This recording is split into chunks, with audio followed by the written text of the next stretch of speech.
안녕하세요. 오늘부터 뉴노멀 시대 실버케어 복지 현장 직무 교육 과정을 15차 시동안 강의하게 된 전주아입니다.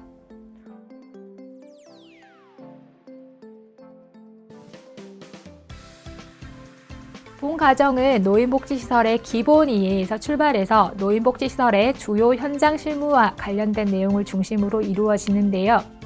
주요 내용은 노인 요양시설에서 인력 구성이 어떻게 이루어지는지, 그리고 노인복지시설을 이용하는 노인들의 인권이 어떻게 보호되는지, 그리고 사업계획과 예산 운영은 어떻게 진행되는지, 사회복지사의 기본적인 행정실무는 무엇이 있는지, 그리고 노인을 대상으로 한 상담은 어떻게 이루어지며 어떤 방식으로 진행이 되는지, 그리고 실제적인 사례 관리는 또 어떻게 이루어지는지, 그리고 노인 치매, 그리고 치매 예방 프로그램, 신체 활동 프로그램을 담고 있습니다. 강의 교재에서 노인복지시설은 노인요양시설, 재가 노인복지시설을 포함하고 있는 용어이고요. 그 외 별도의 구분이 필요한 경우에는 노인요양시설, 방문요양, 주간보호라고 명칭을 사용하도록 하겠습니다. 본 과정의 목표는 학습자 여러분이 노인복지시설에서 이루어지는 전반적인 업무를 습득하고요. 현장에서 바로 투입되어도 될 만한 그런 전문성을 함양하는 것이 이 교과의 목표입니다. 그럼 지금부터 뉴노멀 시대 실버케어 복지 현장 실무 교육 과정에서 1차 시 노인복지시설의 이해 강의 시작하겠습니다.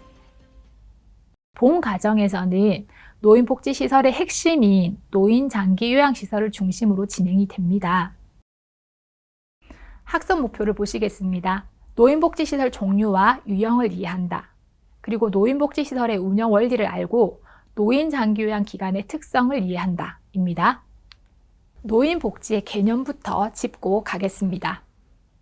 이론적 의미가 무척 어렵게 보이지만 쉽게 풀어드리면 모든 노인에게 최저 수준의 이상 생활 보장과 생활에서 발생하는 욕구 해결, 그리고 노인의 성공적인 사회 적응을 위한 공공과 민간 부분의 지원이라고 보시면 되겠습니다. 최저 수준 이상의 생활 보장을 위해서는 다각적인 측면에서 지원이 많지만 본강에서는 노인의 수발 제도를 중심으로 설명하겠습니다. 노인장기요양보험제도는 노인의 수발 제도라고 부르는데요. 2008년 7월에 시행되었습니다. 고령이나 노인성 질환으로 혼자서 일상생활이 어려운 이들에게 신체 활동과 가사 지원 등의 서비스를 제공하여 노후 생활에 안정된 그런 서비스를 이용하는 사회보험제도입니다. 노인복지법과 장기요양보험법은 다른 범주의 법이지만 사실은 어르신의 최저 수준 이상의 생활을 보장하고 보호하는 측면에선 같은 선상에 있는 법이라고 볼 수 있겠습니다. 그러면 노인장기요양보험은 어떤 방법으로 노인장기요양 서비스를 제공하는지 알아보겠습니다. 노인장기요양 서비스는 고령이나 노인성 질환으로 일상생활이 어려운 노인이 노인장기요양 등급을 받아서 시설급여, 재가급여를 이용하는 것인데요. 그림을 통해서 설명드리겠습니다. 그림에서 1번은 노인장기요양 등급 판정을 받는 과정이고요. 노인장기요양 등급은 1등급부터 5등급까지인데요. 인지지원 등급도 있습니다. 고령이나 노인성 질환으로 혼자서 일상생활이 어려운 65세 이상 노인 또는 노인성 질환을 가진 65세 이하 노인이 건강보험공단에서 등급 신청을 하면 건강보험공단에서 현장조사를 나와서 어르신의 거동, 인지 상태를 보고 난 다음에 의사소견서를 공단에 제출하라고 합니다. 그러면 공단에서는 등급판정위원회가 열려서 등급이 결정이 되는데요. 번호 2번은 등급이 나오면 대상자가 이용 가능한 서비스를 설명하고 있는데요. 어떤 급여가 이용되는지 보겠습니다. 시설급여는 노인요양시설을 이용할 수 있는 급여, 재가급여는 주간보호, 방문요양, 복지용구, 단기보호를 이용하실 수 있습니다. 여기까지 요약 정리를 하겠습니다. 노인복지의 개념을 정의하고요. 그리고 노인장기요양보험제도를 정의했습니다. 시설급여와 재가급여를 판정받는 방법을 설명을 드렸고요. 등급에 따라서 이용 가능한 급여 종류도 설명을 드렸습니다. 그러면 노인 요양시설과 재가 장기요양 기관이 어떤 것이 있는지 구체적으로 살펴보도록 하겠습니다. 먼저 노인요양시설입니다. 노인요양시설 시설 기준인데요. 30인 이상 기준으로 해서 구분되어 있습니다. 표에서 각 시를 구분하기 위해서 제가 쉽게 번호를 넣었습니다. 표를 보시면 입소자가 30명 이상인 경우에는 1번부터 12번까지 모든 시를 갖추어야 되고요. 30인 미만 10인 이상은 2, 3, 4번 시를 합치고 11번과 12번 시를 합쳐서 시설 기준을 갖추면 됩니다. 표 아래 노인요양 공동생활가정은 5인 이상 9인 이하 시설인데요. 표에서 보시면 각 시를 합쳐서 시설 기준을 갖추면 되는 것을 볼 수가 있습니다. 장교양 서비스 이용 도중에 의료수급자가 일반수급자로 아니면 일반수급자가 의료수급자로 바뀔 수가 있는데요. 이때 변동사항을 잘 보시고 업무를 하셔야 됩니다. 배상책임보험 가입은 입소자가 노인요양시설에서 사고가 난 경우 보상해 줄 수 있는 보험이고요. 종사자에 대한 처우는 근로기준법과 최저임금법을 꼭 준수해서 직원들을 관리해야 됩니다. 요양원 내부 규정 없는 비급여 항목은 수납이 불가능합니다. 식재료비, 임의용, 상급병실 이용료 이런 것들을 비급여라고 이야기하는데요. 내부 규정 없이는 아니면 시군구의 보고 없이는 입소자에게 따로 받을 수 없습니다. 장교양 급여 제공 거부 금지의 의무는 노인요양시설에서 어떠한 경우에도 입소자에게 장교양 서비스를 제공 못하겠다고 거부할 수 없다는 것입니다. 장교양기관 홍보의 안내문인데요. 노인요양시설은 입소자와 보호자가 시설 정보를 알 수 있도록 시설의 눈에 띄는 곳에 기관 안내문을 부착해 두어야 됩니다. 정원 운영 특례입니다. 운영자가 외박하는 경우에 최초 10일간은 외박자를 대신해서 다른 수급자를 입소시킬 수가 있습니다. 입소와 퇴소를 발생한 경우에는 사회복지시설 정보 시스템을 이용해서 지체 없이 시군구에 보고를 하여야 됩니다. 노인요양시설의 인력 배치 기준입니다. 표를 보시면서 설명을 드리겠습니다. 사목장은 입소자 50명 이상의 경우에만 배치할 수 있고요.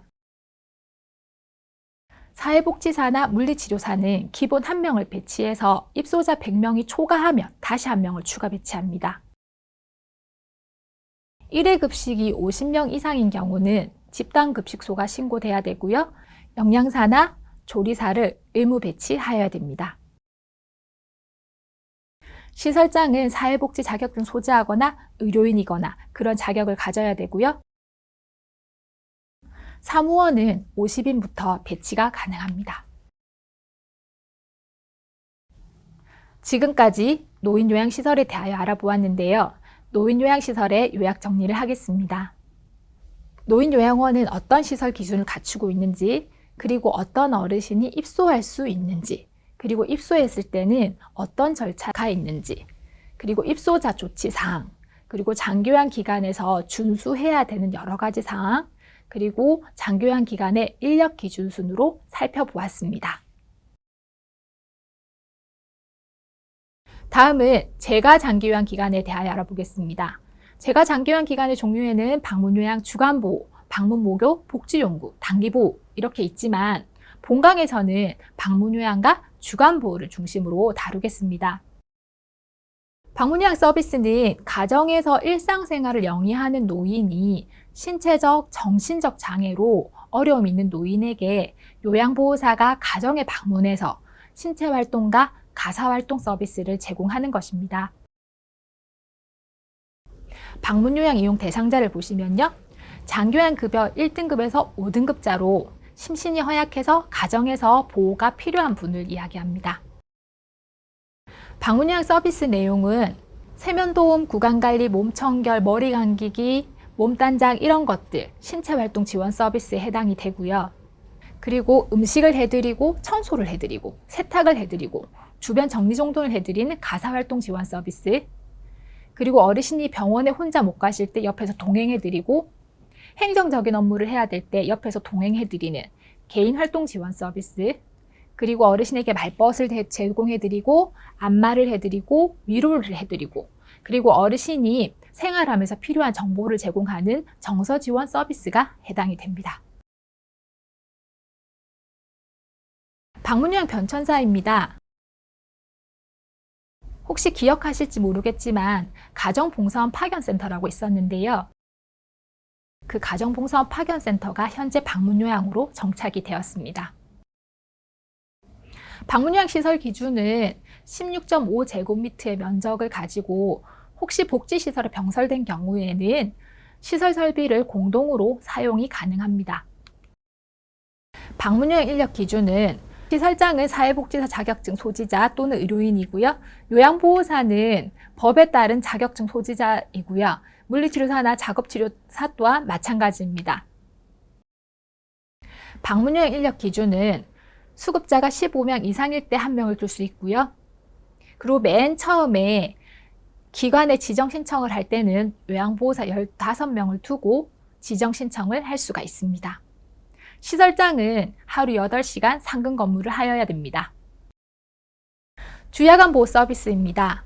부득이한 사유로 가족의 보호를 받을 수 없는 심신이 허약한 노인과 장애 노인을 주간, 야간 동안에 보호시설에 입소시켜서 필요한 각종 서비스를 제공해서 생활의 안정과 심신의 기능, 유지 향상을 도모하는 것입니다. 주야간 보호 서비스의 내용은요, 어르신의 신체 활동을 통하여서 일상생활 기능이 회복되도록 치매 예방 프로그램이나 신체 활동 프로그램을 통해서 인지 기능 향상이 되도록 도와주는 그런 프로그램들이 있고요. 센터에서 식사나 간식을 제공하고 목욕을 원하시는 어르신에게 목욕을 제공하고요. 그리고 구강관리, 몸단장, 옷 갈아입히기, 배뇨관리, 식사도움 이런 것들이 전부 다 포함이 됩니다. 이동 서비스는 오전에 센터에서 어르신 댁에 모셔오고요. 그리고 마치고 나면 센터에서 어르신 댁에 모셔다 드리는 서비스가 바로 이동 서비스고요. 노인 가족에 대한 교육과 상담은 어르신 돌봄 과정에서 필요한 교육 내용을 가족에게 전달하는 서비스입니다. 주야간 보호 기간은 1일이고요. 아침 8시부터 밤 10시까지로 하되 형편에 따라서 2시간 이내 신축성 있게 운영이 가능합니다. 주야간 보호 시설 기준은 10인 이상 기준으로 두는데요. 10인 이상인 경우에는 표에서 보시는 모든 시를 갖추어야 되고요. 이용자 10인 미만인 경우에는 사무실과 간호사실은 합쳐서 사용 가능하시고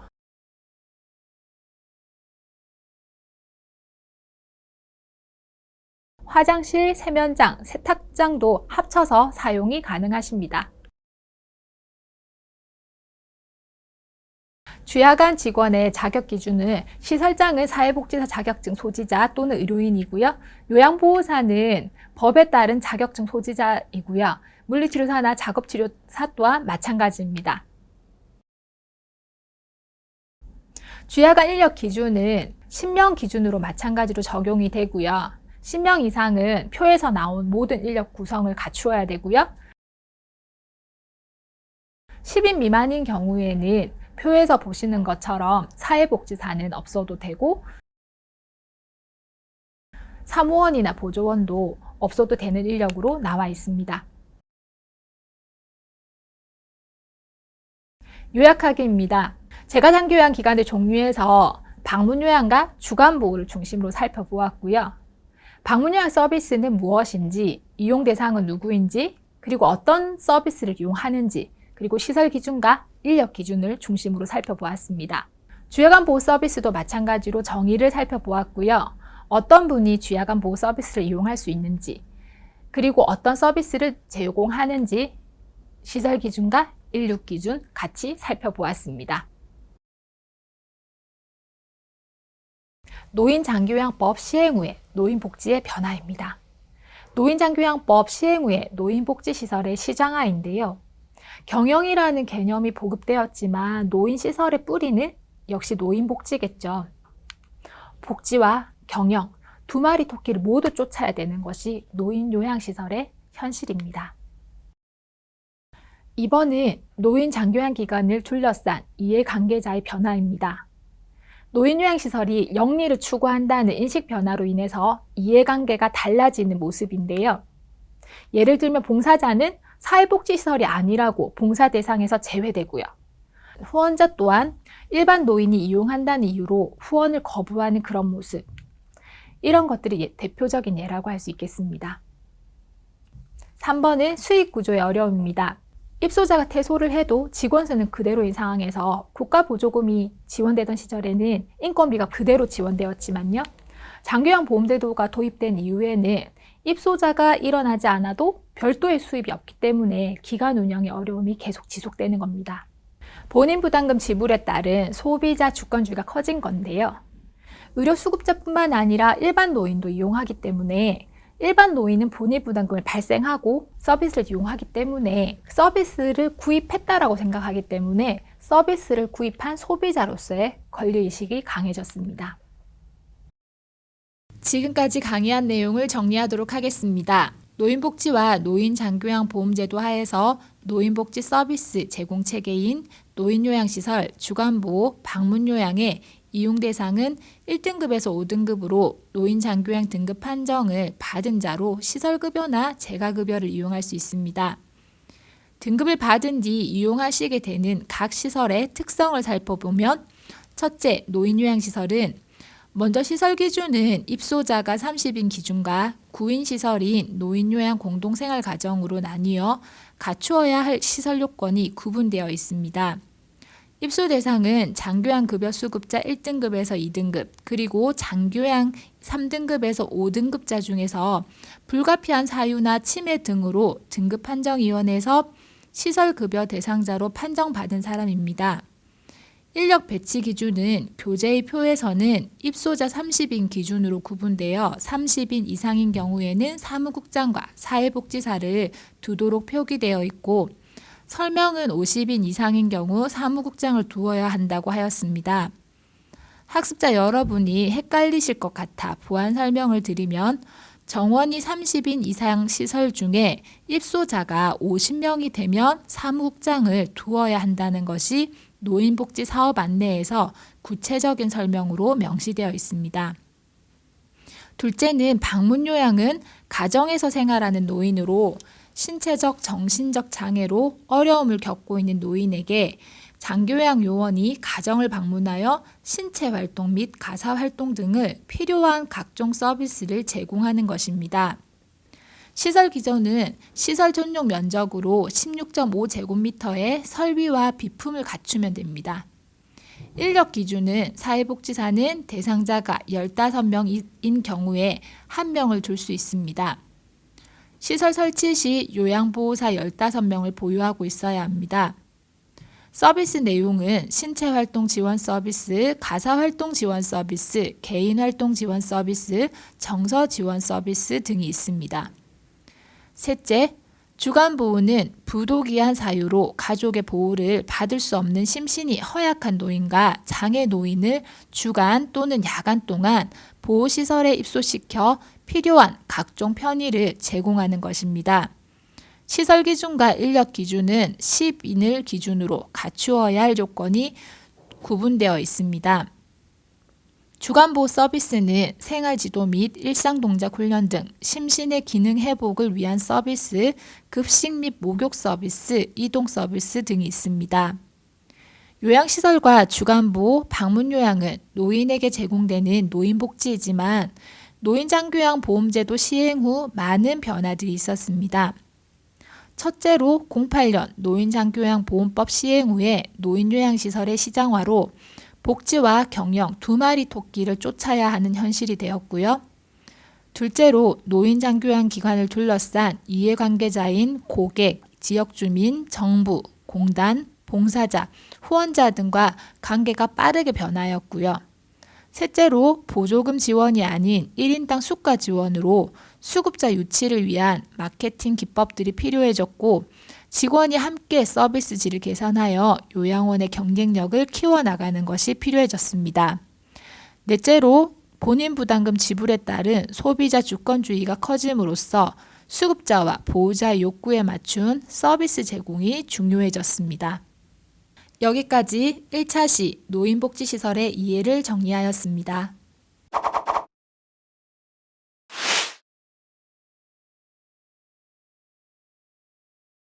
1번 문제입니다. 방문요양 이용 서비스가 아닌 것은 무엇일까요? 1번 신체활동 지원 서비스, 2번 가사활동 지원 서비스, 3번 이동 서비스, 4번 정서 지원 서비스.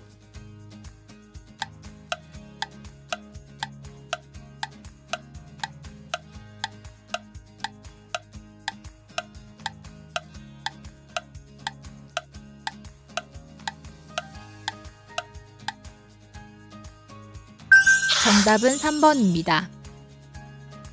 이동 서비스는 주야간 보호센터의 서비스 내용입니다. 2번 문제입니다. 노인요양시설의 준수사항 중 틀린 것은 무엇일까요? 1번 배상 책임보험 가입, 2번 내부 규정에 없는 비급여 항목 수납 불가, 3번 사회복지 시스템을 이용하여 3일 이내 입소자 입퇴소 보고, 4번 장교양 급여 제공 거부 금지의 의무.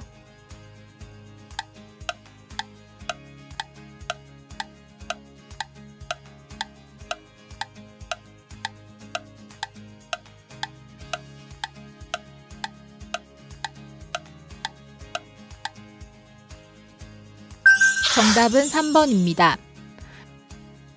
사회복지 시스템을 이용하여 지체 없이 입소자 입퇴소를 보고하여야 합니다. 3번 문제입니다. 노인장교양보험법 시행 후 노인복지의 변화가 아닌 것은 무엇일까요? 1번 복지와 경영 두 마리 토끼를 쫓아야 하는 현실, 2번 노인장교양 기관을 둘러싼 이해관계자의 변화가 빠름, 3번 보조금 지원으로 운영이 용이함, 4번 본인 부담금 지불에 따른 소비자 주권주의가 커짐.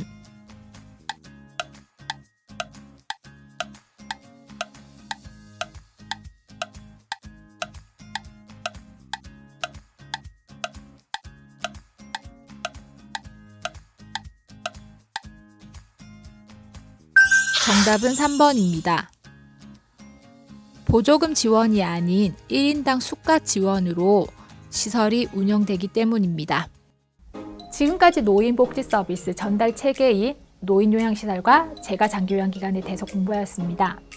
노인장교양법이 시행된 후에 노인복지의 패러다임이라고 할 만큼 변화가 있었는데요. 많은 변화에도 불구하고 변하지 않는 것 하나, 바로 노인복지의 뿌리입니다. 노인요양시설과 재가장교양기관의 뿌리는 바로 노인복지 이념을 근간으로 하기 때문에 노인복지 서비스를 제공하는 사회복지사의 정체성을 잃어서는 안 됩니다.